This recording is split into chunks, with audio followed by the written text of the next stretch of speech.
Faithful Dog. My friends at school say that even if Jesus really lived, that he didn't die and come back to life like the Bible said.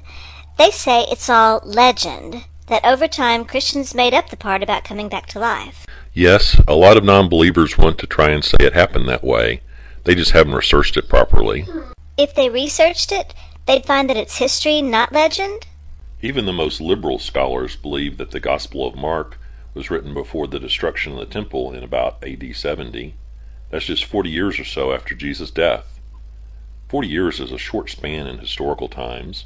Have you ever heard about Alexander the Great? I've seen part of the movie on cable. His hair was so silly. Well, his history was written by Arrian and Plutarch more than 400 years after his death, and historians think those histories are trustworthy. Legends did develop about Alexander, but only later. Sorry, I'm still laughing about the hair. And what most people, even some Christians, don't realize is that Paul's letters were written very early, before the Gospels, and probably within a very few years of Jesus' crucifixion. Constance, read me 1 Corinthians chapter 15. 1 Corinthians 15, 3-6. For what I received I passed on to you as of first importance, that Christ died for our sins according to the Scriptures, that he was buried, that he was raised on the third day according to the Scriptures, that he appeared to Peter and then to the 12. After that he appeared to more than 500 of the brothers at the same time, most of whom are still living, although some have fallen asleep. This is from a letter Paul wrote to the people at the church at Corinth, just a very few years after the crucifixion. You can see that the resurrection was part of very early church doctrine. Just a few years wouldn't have been enough time for legend to develop about an ordinary human.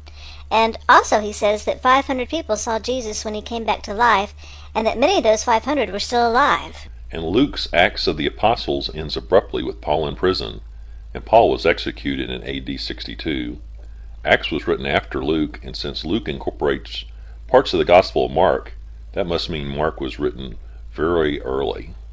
I'm not much good at math, but that looks like Mark could have been written just 30 years or so after the death and resurrection of Jesus.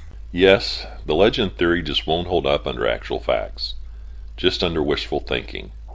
Here's a great definition of wishful thinking.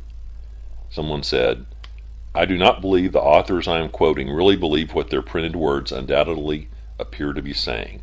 Who said that? Richard Dawkins in his book Unweaving the Rainbow at page 206. Wait, he said that authors wrote and published things that they didn't believe themselves. Okay. Richard Dawkins apparently believes in Jesus as a historical figure. In his article, Atheist for Jesus, he refers to Jesus as an icon of the super nice, as one to be emulated. But you can't believe Jesus lived and died and was just a nice guy. He said he was the Son of God. Yes, Constance, and you couldn't really say he was nice either. He could be extraordinarily mean when confronting religious hypocrites.